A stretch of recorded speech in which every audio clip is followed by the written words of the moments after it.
So you're in this rather odd place, this middle lands of awakening. I've said it before, perhaps it still hasn't touched you, that this is the grandest time of all. This is the grandest time of all, a time of celebration of understanding existence within the world of the blind. Am I being too hard by calling this the world of the blind? Absolutely not. But there's a reason they are blind. There's a reason why you were blind. I don't want to get too philosophical, intellectual about it right now, but there was a reason. Now you're emerging from that. You chose to crawl out of that reality. Oh, it's still trying to drag you by the feet and pull you back in, still with all of its seductive forces that work on your mind, that work on your emotions and your heart, especially if there are other people involved in your life, still trying to get you to come back into the world of the blind. But it cannot be done. Oh, you've tried, and when you have, you find you cannot pretend to be asleep when you are partially awake. So what to do next? You open the other eye. You open the other eye. So it begs the question, why isn't the other eye open now? Yeah. Good question. I'll give you a bit of an answer. Awakening, becoming aware, can be very overwhelming. You open one eye and you see what's really out there, and you see who you really are. And just the thought of having to open the other eye, the intensity, the true intensity of that awareness can be overwhelming. So you stop for a bit, and you walk with one eye open, one eye closed, and you continue walking in the world of the blind, but once in a while, coming together with other one-eye beings. And you're waiting for someone else to open that other eye first, and then to say, how was it to have both eyes open? How overwhelming, how beautiful. What did you gain? What did you lose from it? Did you die? Did you want to die when you opened that other eye? Waiting for someone else to do it, to open that other eye. But much like you, with one eye open, trying to go back into the world of the blind and explain to them what vision is, it will be very difficult, very, very difficult for one with both eyes open to explain this reality to one with one eye closed, you see. And the only thing you can do at that point as a two-eyed open being, the only thing to do at that point is to look another in the eyes, letting them see both. Words do not need to be spoken. Actions do not need to be taken. Simply letting them see into the eyes, both eyes, of an awakened, enlightened being. It's that simple. That simple. Everything that would need to be said is said in this instant, you see. It's that simple. That simple. My dear friends, this middle lands of awakening, I cursed it. I tried running from it. I tried pretending that it wasn't there. Yet I look back on it now, such a significant, beautiful, poignant time. Please enjoy it. Please do enjoy it. Because you'll look back with two eyes at some point and realize the significance of what you're doing. really the significance. Awakening isn't anything I'd recommend to my friends. As I said in our last conversation, awakening is cruel. It is cruel in so many ways. No, I wouldn't recommend it to my friends because then they would blame me for it once they were emerged into its depths, of course. No, so I say, please, dear friend, keep both eyes closed for as long as you possibly can. But you know, in spite of my advice to those with two eyes closed, in spite of my advice, one eye is going to awaken sooner or later anyway. One eye is going to start peeking because there's something within the eyes of the blind who can feel that others are starting to open their eyes as well. And you know how humans are. They just want to get a peek. But in awakening, there are no peeks. No. There is not a peep show in awakening. The men laugh, of course. Because once the eye starts to open, once the awareness starts to come in, you can't stop it. Once you have a little bit of awareness, it begs full awareness, full awareness.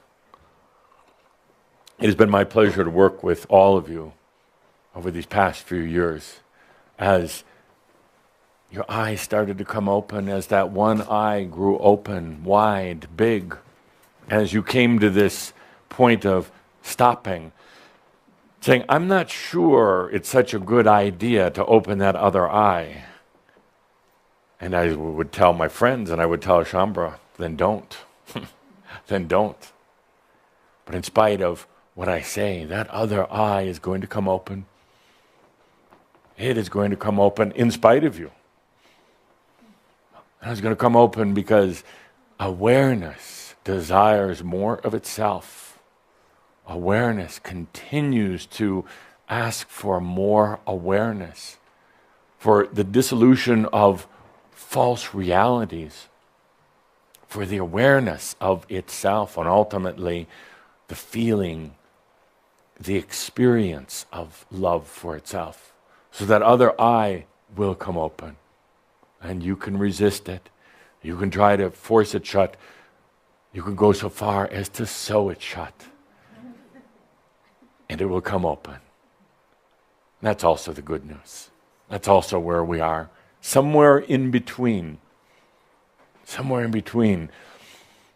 being blind and having vision. Here we are.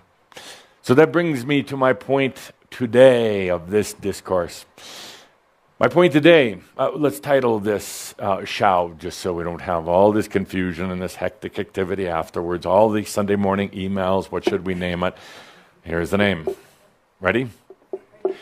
Bringers of the New Energy. Yeah.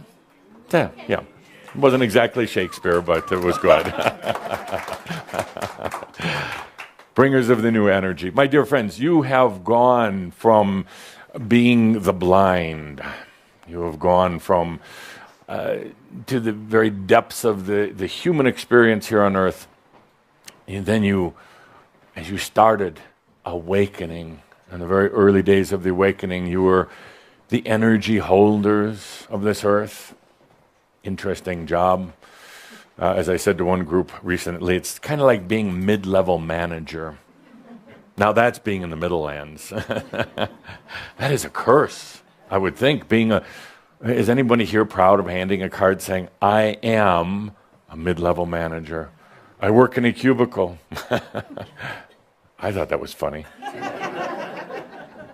Don't work in cubicles. So, you were the holders of energy for quite some time, holding it for the planet, for many of you for dozens, hundreds of incarnations, the energy holders, chanting, oming, praying, kneeling, hearing confessions, doing fire ceremonies, and every other thing you could do. There was a value in it. It did help keep a balance of energy on this planet, combined with Gaia and water. Water is so important to this planet. And some humans sitting in caves, oming and chanting each day, not having much of a life, but being really good energy holders. The truth of the matter is, in spite of what anyone tells you, there's no need for energy holders on this planet anymore. That's why the indigenous, love the indigenous, but it's time to move on, dear indigenous. Truly it is. You've been doing it lifetime after lifetime after lifetime. It's time for those who were in the church, the priests and the monks, time for them to move on. That's why the church is slowly dissolving away. We don't need the altars. We don't need the temples as they were anymore. So you were the energy holders. And now comes the exciting part. You were the bringers of the new energy. Now, there is energy abundantly around everywhere, but nobody is bringing it in any appreciable quantity. Everybody, as we've talked about, is getting just enough. But there are very few individuals, and there are no groups of individuals who are truly bringing in the energy. Everybody's using kind of an old and very limited reservoir because of belief systems, because of indoctrination and everything else.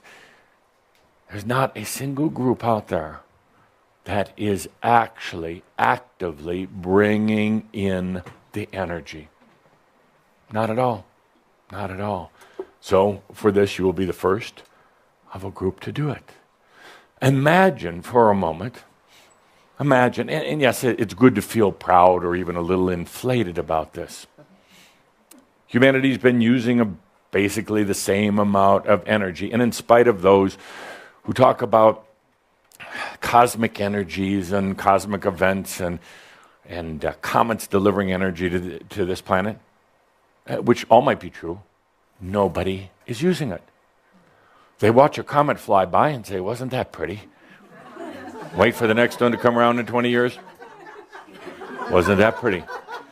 There's even some who have the understanding and the insight to know that these are delivery mechanisms for energy. But nobody's using it. Nobody's using it. It's like the milkman comes by every morning and puts 6 bottles of milk at the door, but nobody ever opens the door to take the milk. It's just sitting there. Now, energy, unlike milk, does not spoil, doesn't sour, doesn't go bad. But sitting there in huge quantities, amazingly huge quantities, available to each and every one.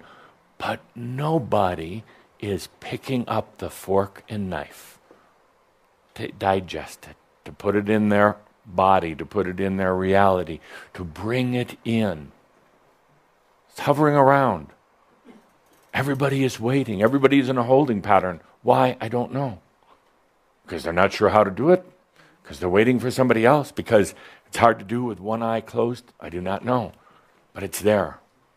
So today you're going to have the opportunity, in just a little bit, to be a bringer of new energy, a user of new energy. Using it to create whatever you choose.